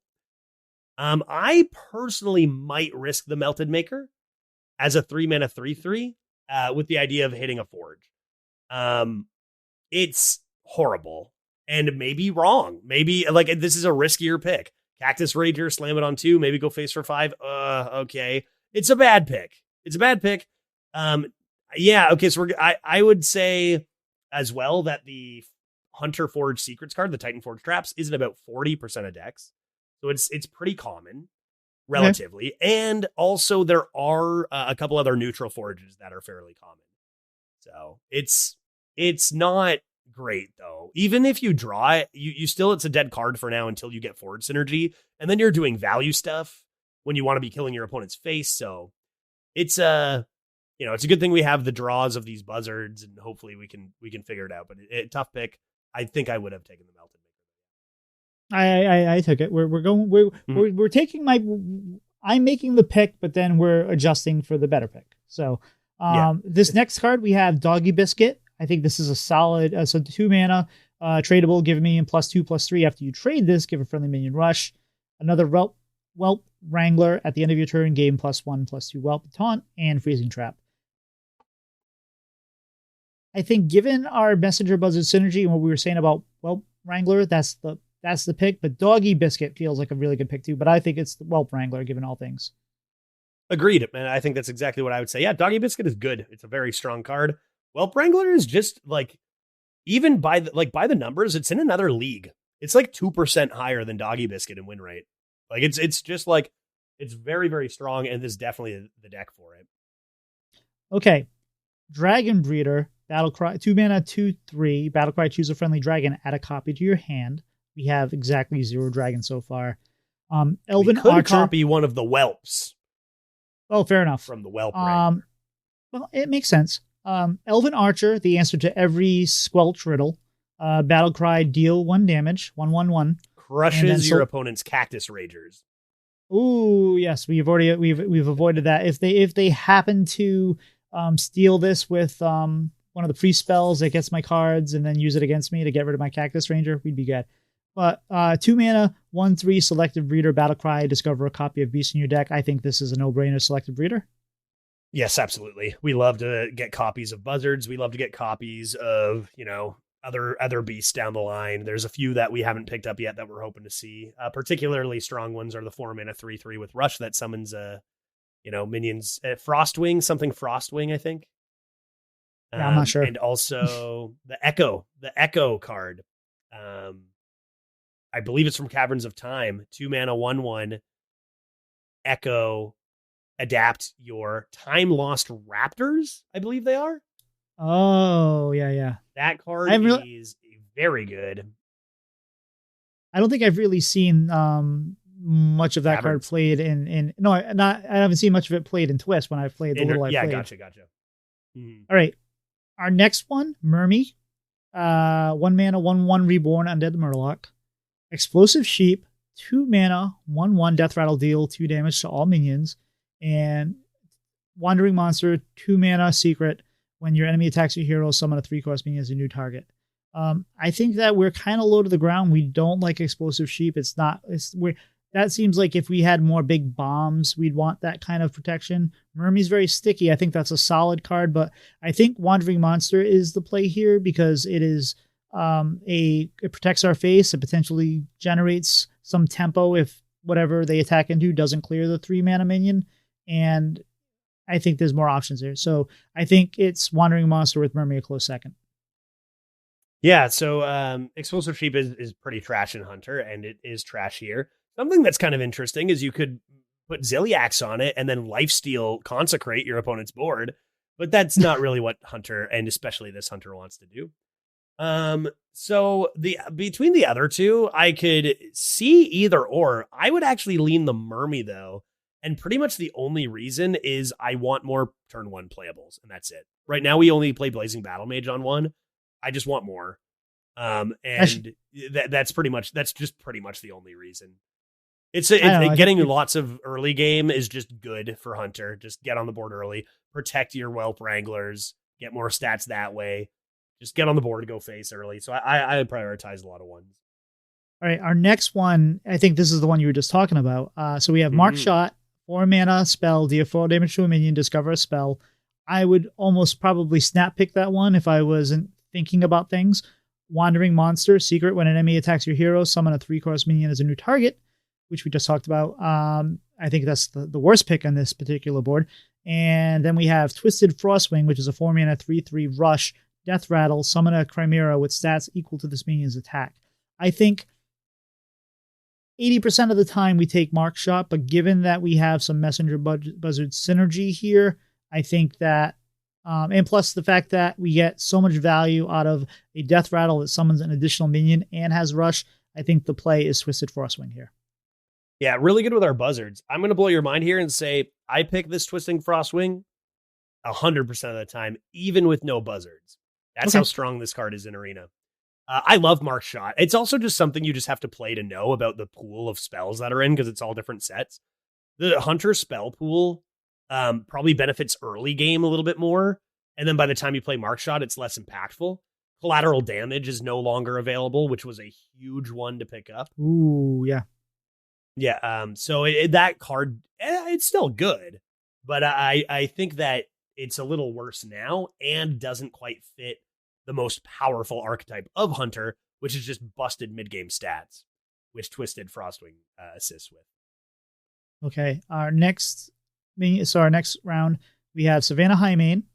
We have Horde Pillager, a 4 mana 4/2, equip one of your destroyed weapons. We have no weapons currently. And then we have Doggy Biscuit. I think this is Doggy Biscuit. I think we're staying low to the ground. I think that this helps us with tempo. If we have crap cards, we have tradable. Give something rush. And I think that given how we're building our deck, Savannah Highmane's too slow.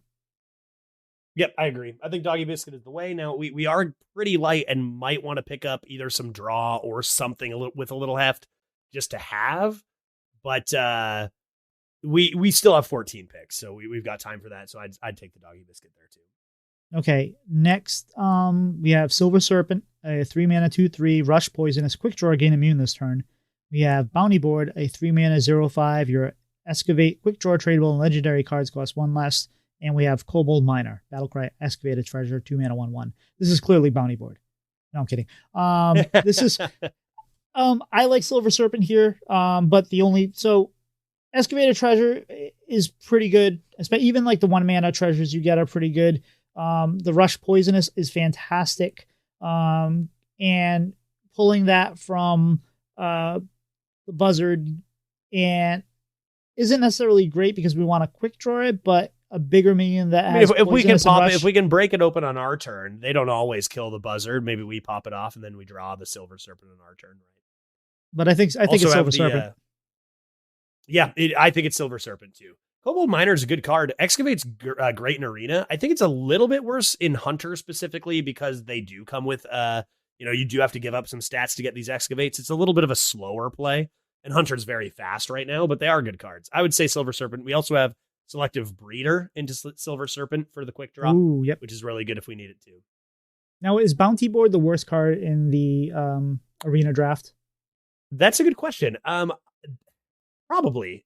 There's also a 3 mana 0/7 Demon Street Trickster that's not too good, but it got buffed to spell damage +2 now. So maybe that probably puts it ahead of the 0/5. Okay, our next pick, we have Swarm of Locusts, summon a 7/1/1 Locust with Rush. Cat Trick, 2 mana secret. After your opponent casts a spell, summon a 4/2 Panther with Stealth and Freezing Trap. I like Cat Trick, but I think the play would be Swarm of Locusts here. Yeah, Swarm of Locusts is actually a card I have not picked yet, but not because it's not good.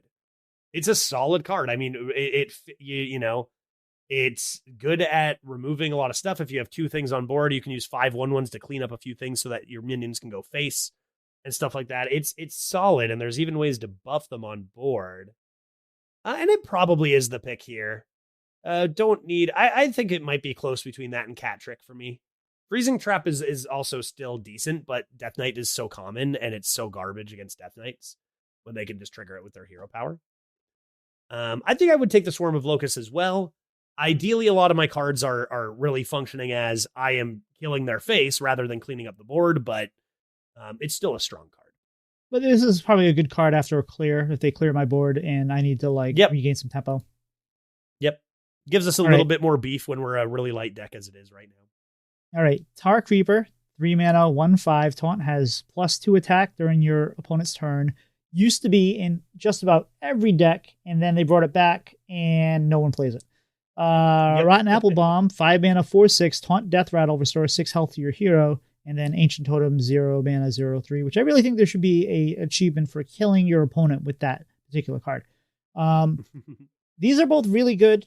I would say I would probably, this is tough because I want to stay low to the ground. I like Tar Creeper because it can protect maybe some minions if I want to protect them early, especially things like my Blazing Battle Mage and my my Whelp Wranglers. Rotten Apple Bomb gives us health. So Rotten Apple Bomb gives us a taunt, a nice body, and restores 6 health, but I don't need to restore health if they're dead. So I'm thinking Tar Creeper. That's the exact mentality that I would have with a Hunter, and I would also pick Tar Creeper for that. I love protecting those Whelp Wranglers here, too. Okay. Next card, 2 mana, 2/2, Tasty Flyfish, Death Rattle, give a dragon a hand, +2/+2. We've had some dragon synergy cards without dragons offered to us. We have. Yeah. We have those Wranglers, which that's okay, but.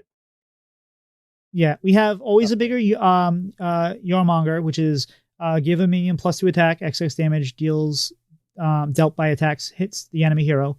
And then we have Replicating Menace, 4 mana, 3/2 magnetic, Death Rattle, deals 3/1/1 microbots. My initial thought was always a bigger Jägermeister, but I think there's a lot of value in Replicating Menace. I would say that my pick would be the Replicating Menace. Yeah, I agree. I think a lot of people underestimate how many stats are just in a played on its own Replicating Menace. Like it is, what is that? It's 6/5 worth of stats for 4 mana, which is good. So it's a little more awkward than that, but it's not like it doesn't belong in like dumpster tier or bad. It's a completely playable 4 cost.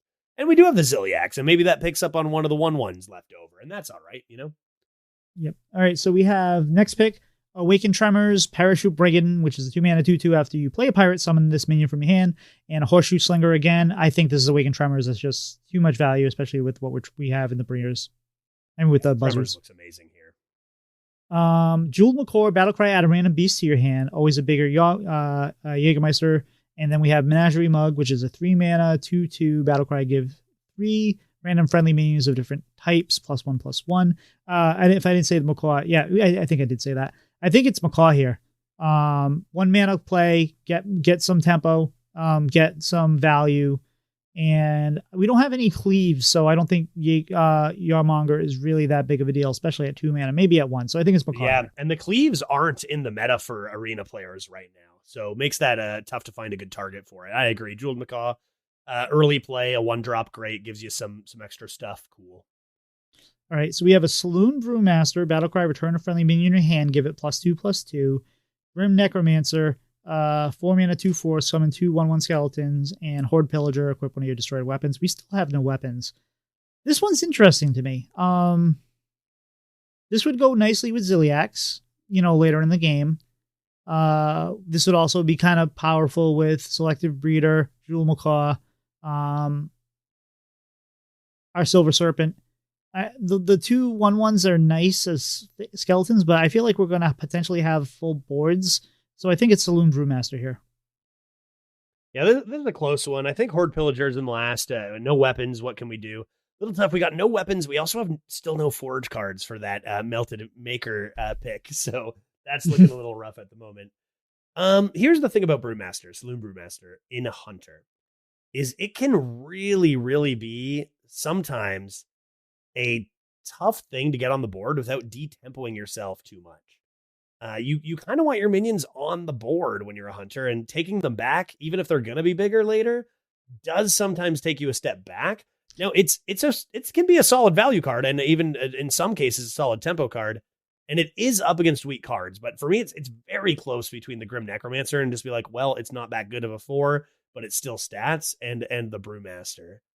My only thought on the Brewmaster was we have Silver Serpent, we have Jewel Macaw, we have Selective Breeder. We have so that was my thought on it. Otherwise, I would have thought for sure. And we do have a couple things, but not very many. I don't know. It's very tight for me. I think some people would go Grim. I kind of just like the Brewmaster though. But we can assume that like as strong players, we can know when to not detempo ourselves and find times where it works. It's not like that 4 is a strong card. And we can also tempo it out on 2 as a minion if we need to. All right. Yep, if we need to. 5 mana, 0/3 Chromatic Egg. Battlecry. Secretly discover a dragon to hatch into. Death Rattle. Hatch. Now, we have a 2 mana, 1/2 Temple Berserker. Reborn has +2 attack when damaged. And then we have Ancient Totem. It's not Ancient Totem. I'm a little intrigued about the egg because we do have the ability to buff it with like the buzzards. I think we have 2 buzzards and 3 shaky zip gunners. It's actually so interesting. Chromatic Egg is terrible. Yeah, I think it's Temple Berserker, right? What if it worked for us? This is one where I would definitely take the egg on stream just because it's egg gaming. I'm sure the correct consistent pick has to be Temple Berserker, right? It's got a 10% higher win rate than the egg. I guess the question you need to ask yourself here is what is better, a 2-drop here, Temple Berserker, or a 1/4 Chromatic Egg?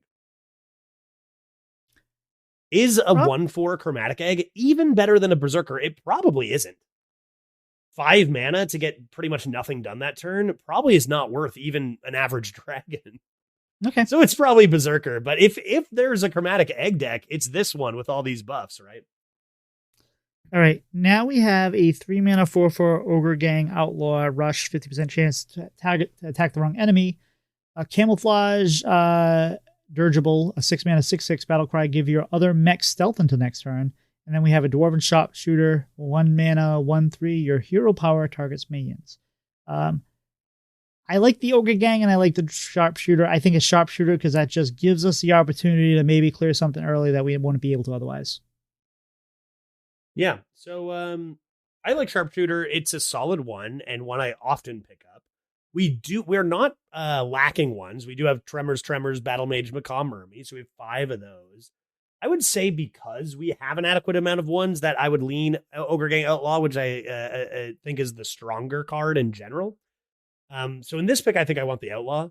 If I had a few, like 2 fewer ones, I'd probably take the Sharpshooter. All right, we have next pick. We have 5 more cards left. Pressure Plate. Secret after your opponent casts a spell, destroy a random enemy minion. Always a bigger Jägermeister. And then we have Twilight Drake. Finally, a dragon offered to us. Battlecry, gain +1 health for each card in your hand. Always was a solid card. We may have a lot of cards in our hand at times, especially with the Awakened Tremors, with drawing cards off Buzzard. I think it's Twilight Drake here.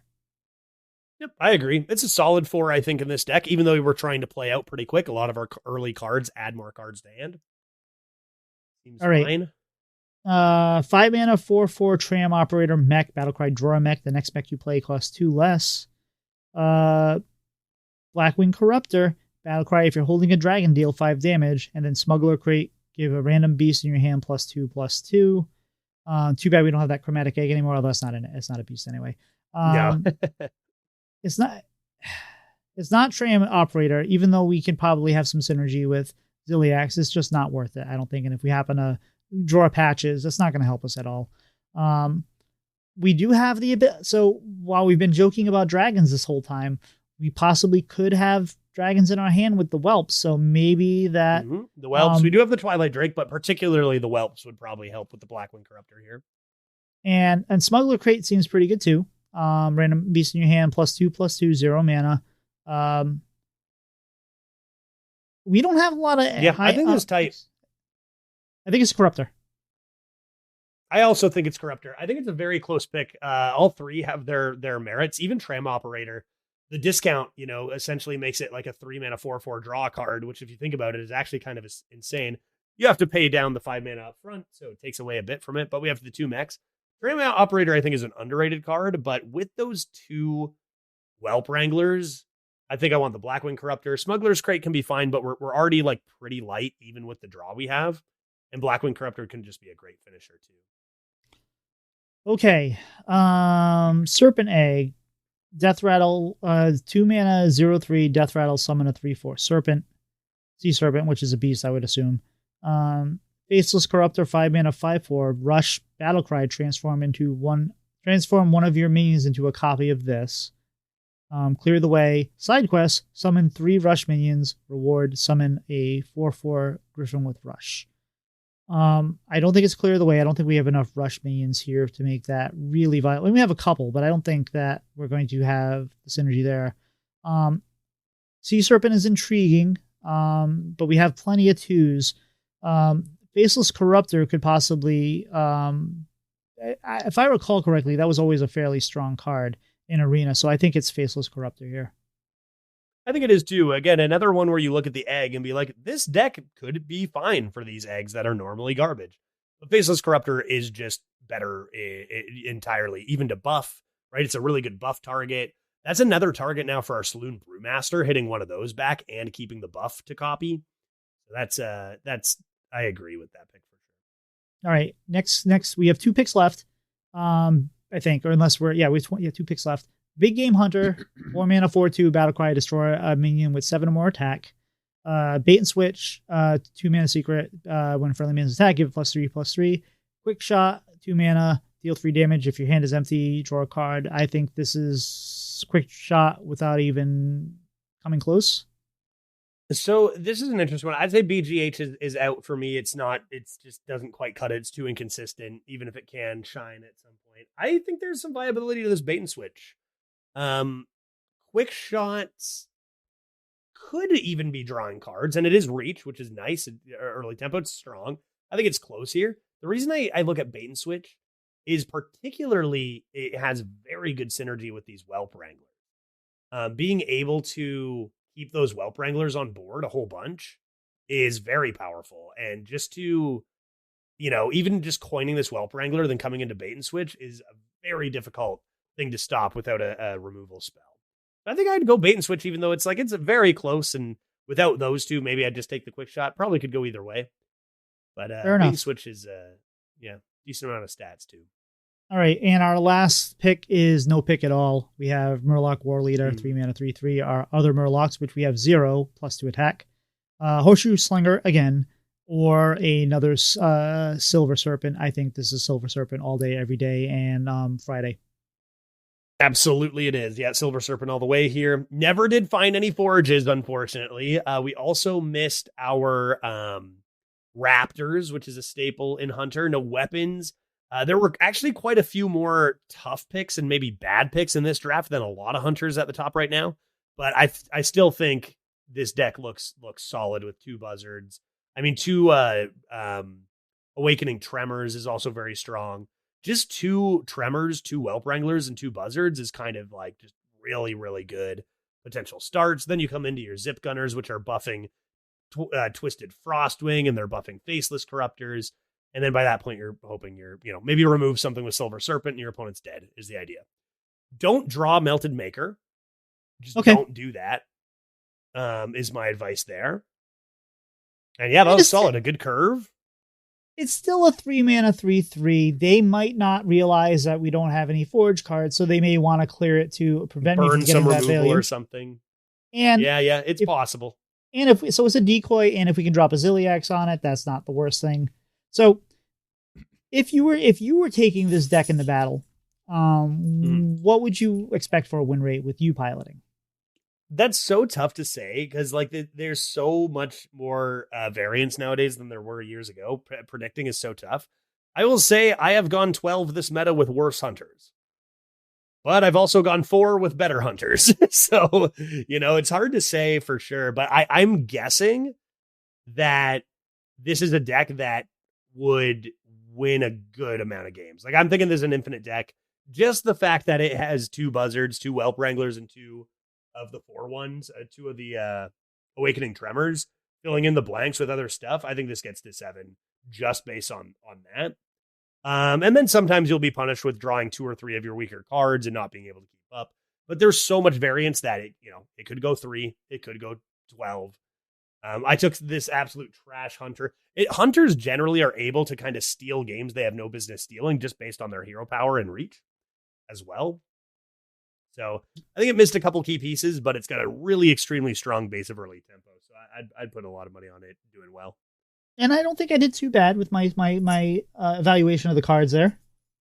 No, not at all. Especially since you really don't have to think about a lot of these cards when you don't play a lot of arena, right? Like there's so many cards that it's like you never see them see play in any other mode. And it's like, oh, this is actually really good at arena, and here's why, right?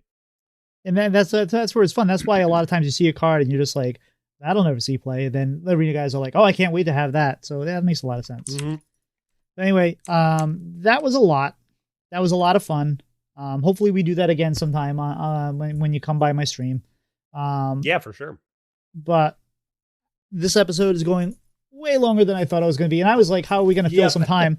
And that's not a complaint. I love it. Hopefully we still have a couple people still listening.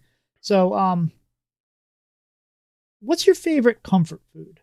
Because we usually ask about dessert. I think we already asked you about dessert. I don't remember what your answer was, but I think we already asked you about that previously. So what is your comfort food? It's like Saturday night, it's raining outside. You don't really want to do anything. You just go to the fridge. This is what you want to have. Maybe it was already made. What is that comfort food?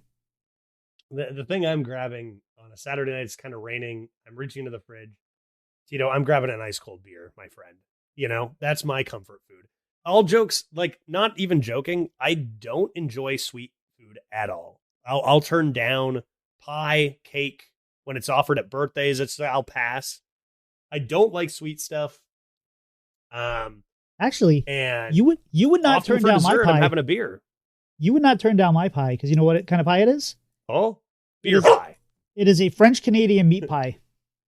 Oh, yeah. Okay. Savory pies, different story. Delicious. Maybe I'm reaching in and grabbing a French Canadian meat pie. Maybe that's what I'm doing. I do like savory stuff like that very much so. What else? What else? I had never tried before I started dating my American wife. I had never tried pizza rolls ever in my life. And we don't have the brand that's super common, I guess. I don't know. But I tried those. I'd muck some of those maybe. I don't know, whatever it is, it's savory. Comfort food. Is it normal to say a pound of wings and a pint of beer? Because that's what it is for me, man. Forget a cake or wings though. Hot, where in the spicy level? So definitely hot wings. I've been getting a much higher tolerance over even the last few years as well for very spicy wings. I'm not looking to just die when I'm eating wings. I want it to be tasty, but I do enjoy very spicy stuff. Yeah, I don't need it to. I don't need hot for hot's sake. I want flavor, and if it means that I have to woo and I need a drink, that's fine. But it has to taste good. I don't want it to just be. There's a lot of cheaper hot sauces that are just suicide this, and it's just hot but no taste at all, right? Right. I've got some good hot sauces that are much more for flavor and then also very hot that I use. I know I saw Swebe and her partner eat these gummies that were super high on the whatever the metric is for Scoville. heat. Yeah, Scoville. Yeah, it was so it was one of her goals for a subathon. It was so over what you should a normal person should eat. It was great.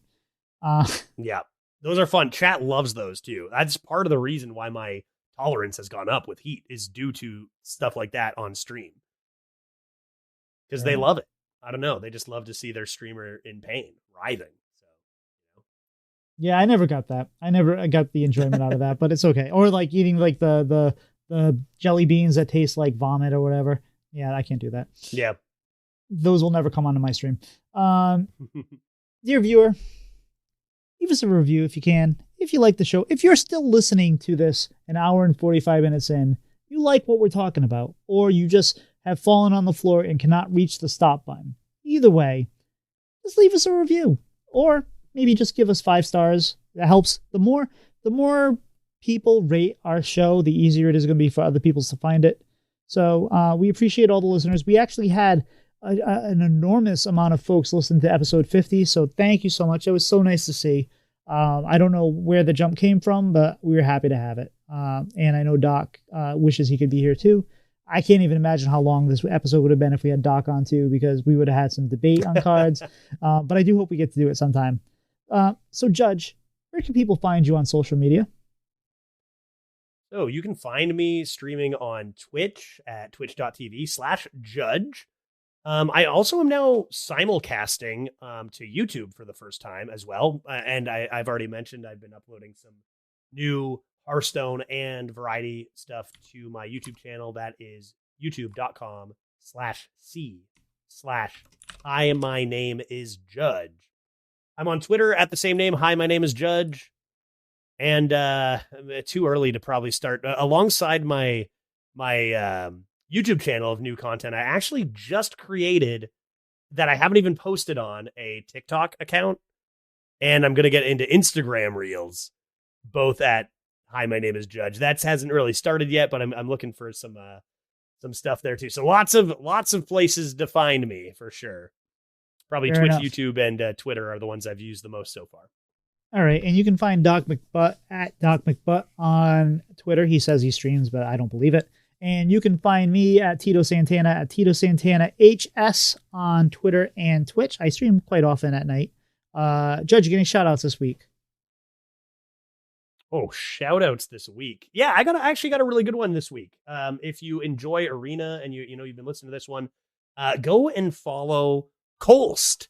Kolst is a very, very strong Arena player, really analytical, great to learn from. And the reason I'm shouting him out specifically this week is because he just won the community run tournament that we just had in the Arena community. I think there were like 92 participants, and Kolst beat every single one of them, including myself. I averaged 10.5 wins per run and still got ousted by a number of players, including himself. So that was, taking home that one. Also in the top were Dose of Coffee and Neo Greg, other really, really strong Arena players who finished near the top of that tourney. Fair enough. Yeah, so you're doing a little bit of that, and that you were just outside of the top 8, and you were I can't believe 10.5 doesn't get me that average, man. What else I got to do? 10.5 average. It's a crazy tournament. And I'm going to shout out Mrs. Bowers because she is going to be a guest on this show and the Rumble Report. She is a very big Warcraft Rumble streamer, and I have arranged to I'm talking to her to get her on the shows, and I messed up the dates, and I forgot that we were moving the second episode of the Rumble Report out a week and letting that first week simmer a little bit and, see if we get any feedback and everything. So she reached out to me yesterday saying, it was yesterday. I guess we're not doing this now. Are you guys running a little late? And I felt so bad because I've never done that to a guest before. So I apologize to Mrs. Bowers. That was my bad. I can't wait to have her on the show. I'm worried she might swear about as much as Warshack, but we have the bleeps for that. So anyway, Judge, thank you for being on. This was a real lot of fun, and I can't wait to see how this deck plays out, and hope to have you on again soon. Yeah, thanks for having me. Appreciate it, Tito. All right, I think we're toast. We'll see ya.